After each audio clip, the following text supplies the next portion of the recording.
Estimado juez Juan Guzmán Tapia,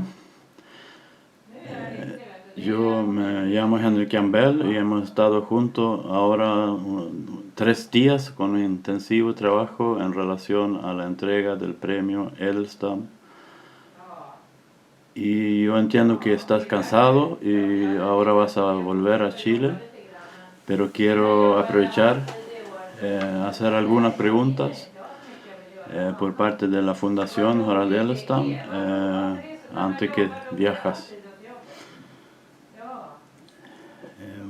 Mi primer pregunta es, ¿cuál fue la reacción de la población chilena frente al golpe de 1973?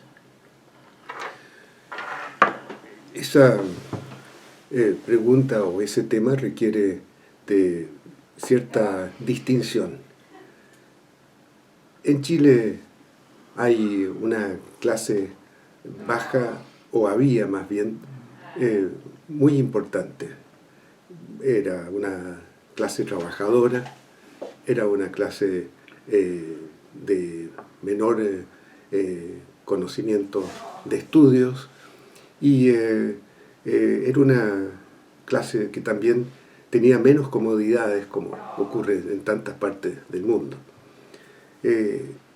Al mismo tiempo estaba la clase media, bastante mejor, más holgada, estaba una pequeña clase alta, y yo diría en la clase alta, en la clase media, o en las clases medias, que son múltiples, se tomó bastante bien el golpe, se tomó como una salvación de un país que estaba en ruina.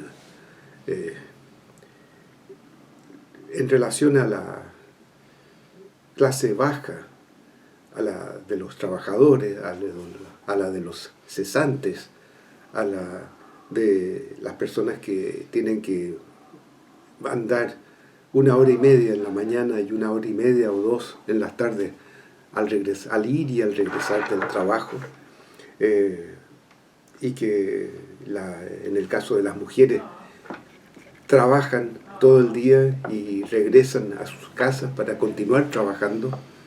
Bueno, para esa clase, a esa magna clase, el golpe fue un desastre, fue una tragedia.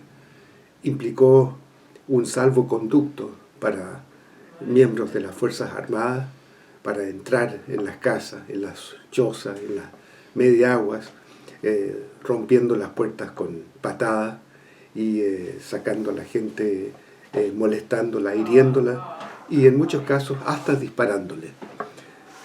Para esta clase obviamente fue terriblemente dramático el golpe y sentó ya una forma de terror que iba a durar durante muchos años. Entonces el efecto a la población fue muy diferente a diferentes capas de la población. ¿Cómo no? El efecto fue distinto, muy diferente, y desde luego hubo mucha aceptación en la mayor parte de la clase media, absoluta aceptación en la plutocracia, en la capa más alta de la población, y como expresé antes, una aceptación nula, cero, de este terror, de este monstruo inconsciente que comenzaba a actuar. ¿Y cómo fue la reacción del Poder Judicial? ¿Cómo no?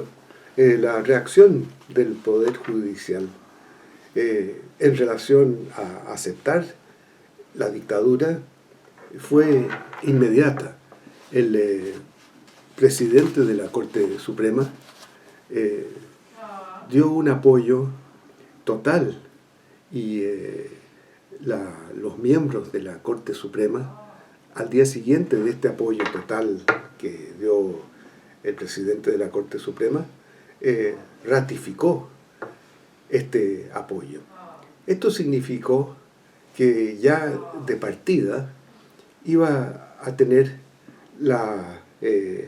el juego ganado, eh, el grupo importante de generales, coroneles y oficiales golpistas que se hizo cargo del poder, podía abusar, podía cometer desmanes y lo hizo. Y ante esos desmanes, ante esas violaciones a los derechos humanos, actuó de una manera muy pasiva, sí se puede decir que actuó el Poder Judicial. Tampoco reaccionaron de los excesos de violencia y formas como tomó la violencia. No, se reaccionó de una manera muy superficial. Por ejemplo, en las investigaciones por muerte o por desaparición de personas, simplemente se investigaba, se interrogaba someramente a los testigos, se pedía un informe de investigar a las policías de investigaciones o de carabineros y finalmente con lo que dijeran. Generalmente eran como moldes las informaciones. Eran 1 o 2 páginas donde explicaban las declaraciones de las personas que sufrieron una invasión en una casa. Decían personas inidentificadas entraron a las 12 de la noche, rompieron los muebles y se llevaron a Juan Pérez.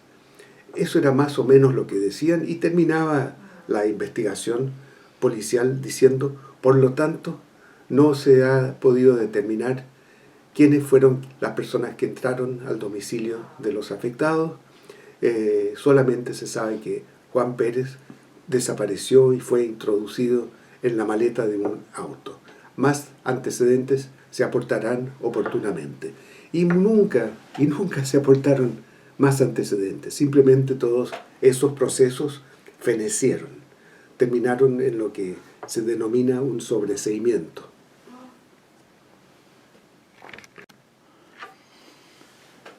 Yo conozco que muchas organizaciones cristianos y otras organizaciones de familiares y la Vicaría de Solidaridad trabajaron mucho con entregar recursos de amparo durante el periodo, desde el principio y durante todo el tiempo de la dictadura, de los 17 años. ¿Cómo fue, qué pasó con esos jurídicamente? Y pues contar un poco de eso. ¿Cómo no? Con mucho gusto. Dentro del tema de la superficialidad a la cual me referí, está el tema de los recursos de amparo. Los recursos de amparo son peticiones que se presentan ante los tribunales cuando existen antecedentes de una detención ilegítima, cuando una persona está presa o cuando está privada de su libertad, mejor dicho, porque simplemente ha sido secuestrada. En esos casos, lo que corresponde hacer es que los familiares o los abogados de las personas afectadas presenten estas peticiones, recursos de amparo, a las Cortes de Apelaciones, para que la Corte de Apelaciones, actuando en distintas salas, solicite información a los organismos donde podría estar la persona presa o detenida ilegalmente. Bueno, eso hicieron los tribunales, eso hicieron las salas de las Cortes de Apelaciones.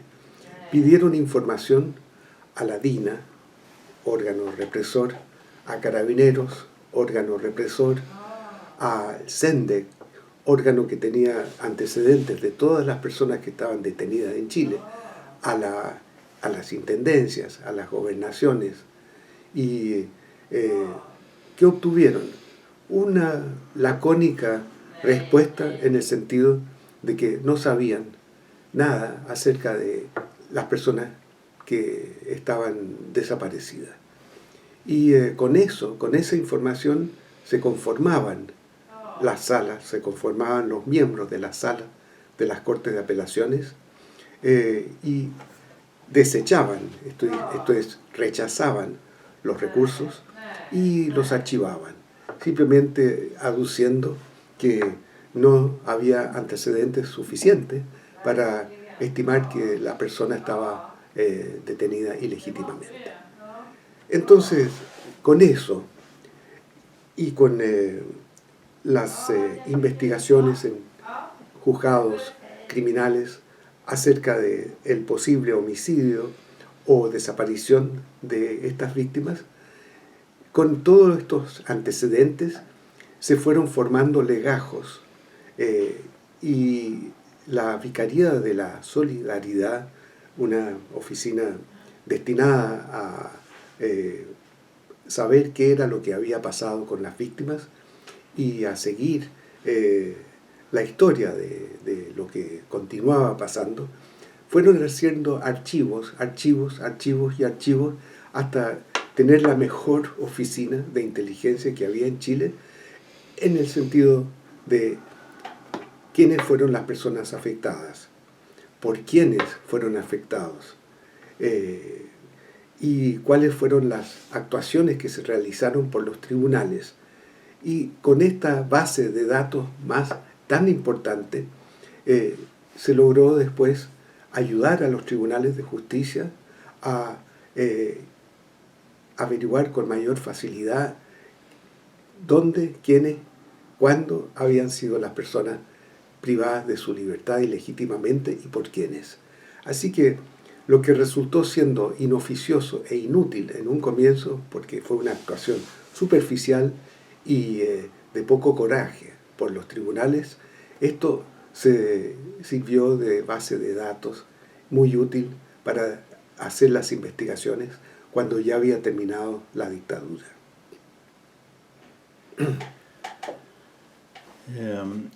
Cuando tú empezaste como juez, investigando los crímenes, yo entiendo que empezaste con el caso de la llamada Caravana de la Muerte. ¿Puedes contar un poco más sobre todo ese proceso? ¿Cómo no? Una de las primeras causas que investigué y que investigué de una forma también muy consciente, porque había bastantes antecedentes, se denominaba la Caravana de la Muerte. ¿En qué consistía esta caravana? Consistía en un viaje en un helicóptero del ejército, tripulado por 24 oficiales de ejército, al mando de un general, Arellano Stark. Este comando partió en helicóptero, como dije antes, desde Santiago hacia el sur de Chile, yendo a distintos regimientos, interrogando, torturando y asesinando a numerosas víctimas que estaban en los calabozos de aquellas dependencias, de aquellos regimientos.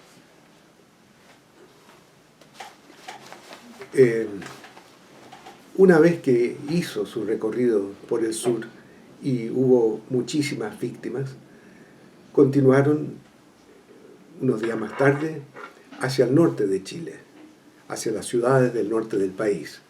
Y en los regimientos de muchas de estas ciudades hicieron exactamente lo mismo. Llevaron a los prisioneros políticos a lugares alejados de las ciudades, en el desierto, los torturaron, casi siempre, y finalmente les dispararon.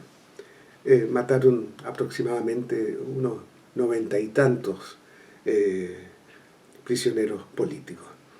Bueno, este fue un viaje insólito, ordenado por el general Pinochet, quien le dio una orden escrita al general Arellano, que decía que debían acelerarse los procesos de los tribunales militares en todo el país.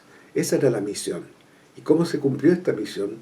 Con el asesinato in misericordia de personas que no fueron juzgadas, y si aparecieron antecedentes que fueran juzgadas, eran absolutamente falsas aquella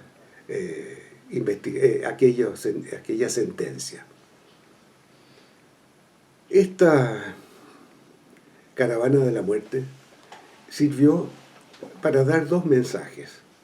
El primero, a ciertos grupos de la población, las personas que estaban en contra de la dictadura, para demostrarles cómo actuaría el ejército ante insubordinación o actos de rebeldía o actos que afectaran a las Fuerzas Armadas. Ese fue el primer mensaje. Actuarían con violencia y esto se estaba comunicando a estas personas. El segundo mensaje era dirigido a la tropa, a los militares mismos, a los uniformados mismos. Se les estaba enseñando a actuar ante traidores, enemigos de la patria, insubordinados, comunistas, entre comillas. Esta era la manera que había que actuar con ellos, y de no hacerse de esta misma forma o de forma análoga, serían los militares o los uniformados en general, se le aplicaría la misma medicina a ellos. ¿Tú crees que eso es la razón por qué usaron violencia en la manera tan brutal que hicieron, o hay otra explicación? Porque era un exceso de violencia en eso. Yo creo que esas fueron las dos razones, y en muchos casos obtuve antecedentes de oficiales jóvenes que tenían una actitud pasiva, y los oficiales de la caravana de la muerte los obligaban especialmente a ser más brutales y más crueles a esos que a los otros que colaboraban más fácilmente. Hay el caso del hijo de un comandante de un regimiento del norte que estaba trabajando con un cargo menor de teniente en Antofagasta. Y uno de los miembros de la caravana de la muerte lo obligó a ser excesivamente cruel, diciéndole broma. Es decir, así que tú eres el hijo del comandante tanto. A ver, vamos a ver cómo es, si es pasta de soldado o es un mariquita. Cosas por el estilo. O sea, se abusó hasta de los mismos miembros más o menos antiguos del ejército que estaban cumpliendo funciones. Y todo ese proceso que, como yo entiendo, duró bastante tiempo, y que tú dedicaste mucho tiempo a buscar pruebas, y resultó en condenas a responsables de ese grupo. ¿Cómo no? Muchos fallecieron porque los más antiguos tenían mucha edad. Otros y varios fueron condenados a penas, no, en mi concepto, no las que les correspondían. Fueron condenados, la mayoría, a penas, yo diría, bastante leves comparado a los crímenes. Pero sí hubo condenas, hubo sobreseimientos, y en el caso del general Pinochet a quien yo a quien yo sometí a proceso por los crímenes de la Caravana de la Muerte, la Corte Suprema dejó sin efecto mi procesamiento y sobreseyó definitivamente al general Pinochet de esos cargos por considerar que tenía sus facultades mentales disminuidas. ¿Puedes contar un poco en general cómo fue el proceso de todas las detenciones, interrogaciones, la tortura y de el tratamiento de los prisioneros hasta que lo mataron o lo dejaron libre? Yo sí podría contar en una forma resumida lo que me preguntas tú. Desde luego, mis investigaciones fueron basadas esencialmente en cuanto a los hechos, en declaraciones judiciales de personas que fueron detenidas, desaparecieron un tiempo y después recuperaron su libertad y lograron explicarme dónde vieron a los desaparecidos, hasta cuándo los vieron, en qué regimientos o en qué casas clandestinas de tortura habían estado, si habían sido muy mal castigados. Todo esto lo averigüé por testigos que también pasaron por las distintas casas de detención y de tortura. Generalmente consideraba a los culpables, los encargados de esas casas de tortura, en los periodos en que estuvieron estos desaparecidos. Las investigaciones que tuvieron que ver con osamentas, despojos de las personas que fueron asesinadas, me asesoré con personal del Instituto Médico Legal y también con arqueólogos forenses, médicos forenses, y formé un buen equipo para la investigación de esas causas. ¿Qué fue lo que aprendí? ¿Qué es lo que aprendimos los jueces también de cómo se había desarrollado la represión? Fue siempre o casi siempre igual. La detención brutal de personas en sus casas, en sus departamentos, en las casas de sus familiares, en el trabajo, por grupos yo diría por comandos, vestidos con ropa de calle, no vestían uniforme. Pero a veces se les salía la palabra a los subalternos, mi capitán, sí, mi comandante, y ahí se daban cuenta los afectados que se trataba de uniformados. ¿Cómo no? Luego, ¿cómo llegan a los distintos centros de detención, de tortura y de exterminio? Llegan mal golpeados, los tiran sobre la gravilla de las diferentes dependencias, los fichan, le preguntan si es comunista, socialista, mirista y lo que sea, y se entregan a las personas a cargo de la investigación de o el Partido Comunista o el Partido Socialista o el MIR. Así se van entregando a los que son especializados en un tema determinado, basado en la pertenencia política de los detenidos. Luego, una vez que ya se sabe quiénes van a interrogar a los afectados, comienza la investigación más profunda a base de preguntas, respuestas, golpes, tortura, y había golpes, tortura y maltrato, muchas veces, aunque las personas relataran todo lo que querían los aprehensores. En todo caso, de la tortura a veces se pasaba a la muerte, y de la muerte a la desaparición de las personas. Era eso el camino. Ahora, con las investigaciones que yo realicé, gracias al trabajo muy bien hecho de personal de investigaciones de Chile, se pudo lograr establecer que más de 500 personas fueron embarcadas en aviones o helicópteros y fueron lanzados al Océano Pacífico. Así que de esas 1.200 personas desaparecidas que aún continúan desaparecidas, 500 de ellas, casi la mitad, fueron lanzadas al mar, y nunca se podrá saber nada de esas personas.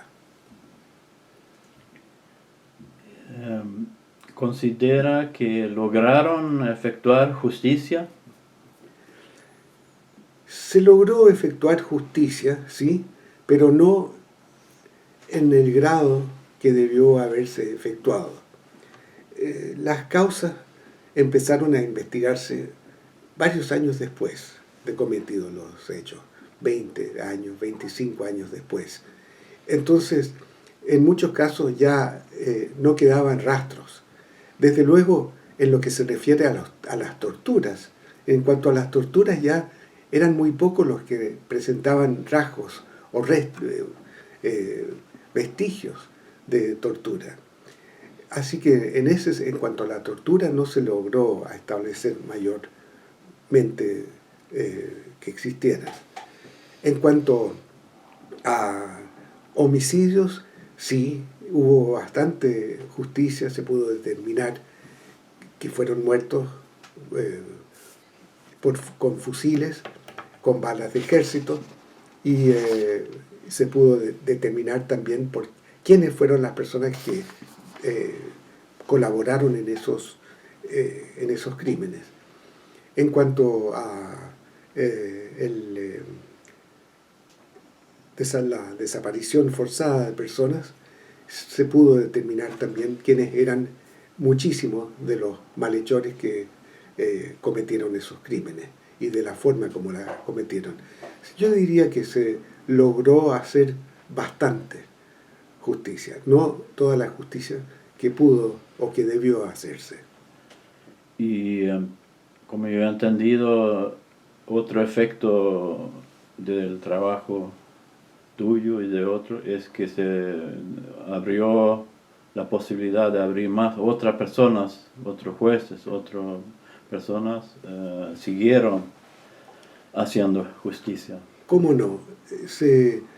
El año 98, cuando se presenta la querella en contra del general Pinochet y otros, en el proceso llamado Calle Conferencia, que esta Calle Conferencia no llegó a investigarse como debió tampoco, porque la Corte Suprema no autorizó el alzamiento de la inmunidad de Pinochet, no se desaforó en este caso. Sin embargo, se pudo establecer la responsabilidad del comando que ejecutó este operativo, del cual resultaron varias personas desaparecidas. Perdón, ¿cuál era la pregunta? No, de que se abrió nuevos procesos ¿cómo no? Jurídicos. ¿Cómo no? Sí, desde luego ya también se podía hacer, ya había el respaldo de los tribunales superiores, y había una voluntad, yo diría, mucho más determinada de hacer justicia, y naturalmente no con las trabas con las cuales se realizó la poca o nada de justicia en la dictadura. Sí, se abrió, empezaron varios jueces a investigar mejor y con mejores resultados en relación a las violaciones de derechos humanos y crímenes, porque realmente fueron crímenes contra la humanidad y crímenes contra la humanidad.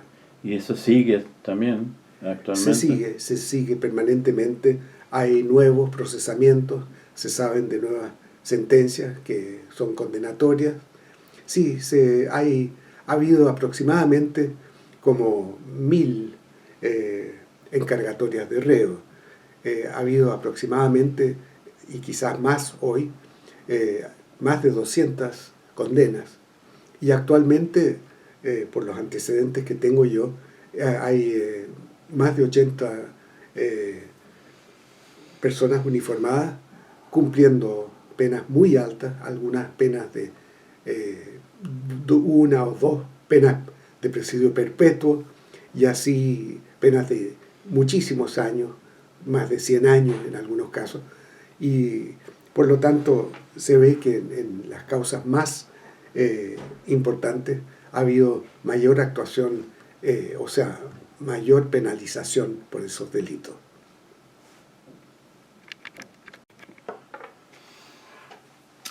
¿Cómo podría decir en pocas palabras cuáles fueron los aspectos más positivos de las investigaciones judiciales? Sí, todos estos procesos, todas estas causas fueron sumamente importantes por diversas razones. En primer lugar, para que haya justicia tiene que haber verdad.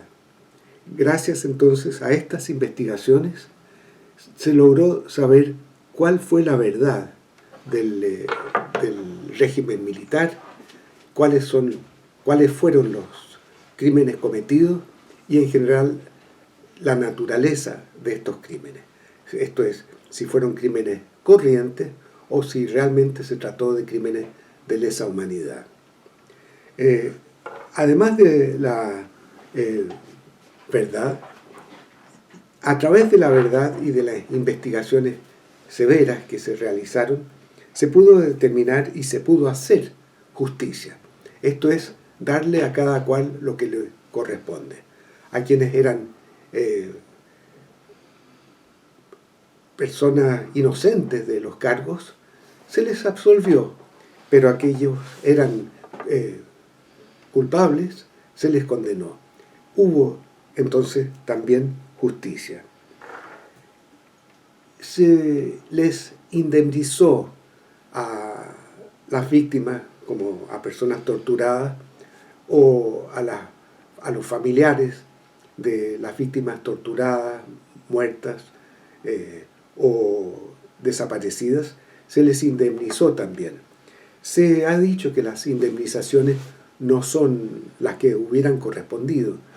Ante aquellos sufrimientos no hay plata que sirva, es natural, pero la mayor parte de estas personas que desaparecieron o que fueron maltratadas o que fueron asesinadas, respecto de la mayor parte de estas personas son de clases más bien modestas. Así que dentro de todo, si fueron escasas o muy módicas las indemnizaciones, se podría decir que ayudaron, en cierta medida ayudaron. Ha habido indemnizaciones que han sido, por ejemplo, becas para estudiar toda una carrera a los familiares de detenidos o de fallecidos. Hay muchos profesionales que han podido utilizar estas becas para hacer sus estudios. Así que, en cierto sentido, estas indemnizaciones también han sido importantes. Lo que es muy interesante es que a través de estos procesos se logró establecer que las víctimas, esto es que las personas asesinadas, desaparecidas, torturadas, etc., no fueron o no eran, como lo decían los militares, no eran traidores, enemigos de la patria, marxistas desalmados. No, se trataba de hombres y mujeres, en su mayoría jóvenes, que tenían la ilusión de un mundo mejor y que pensaron que en el gobierno y con el gobierno del presidente Allende se debía obtener una mayor justicia social. Esa era la mayor parte de los jóvenes que fueron aprehendidos, asesinados y muchos desaparecidos. Yo creo que, otra que es muy importante, el nunca más. El nunca más implica que nunca más habrá, espero, abusos, asesinatos, violación de derechos humanos, comisión de crímenes de lesa humanidad. Estas causas, en la medida de que establecen penas ejemplares a los ejecutantes de estos crímenes, sirven para advertir a las Fuerzas Armadas de los distintos países, para advertir a los potenciales dictadores o autócratas de que hay que pensar dos veces antes de hacer un golpe de Estado.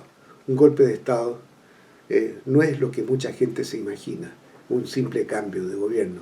Un golpe de Estado puede generar cualquier desastre, como los que se generaron durante la dictadura. Muchas gracias por la participación en esta entrevista improvisada y muchas gracias por venir a Suecia a recibir el premio Edelstam. Ha sido un gran honor para nosotros tenerte aquí y un gran esfuerzo para ti viajar ese largo camino y trabajar duro 3 días en el frío de Suecia.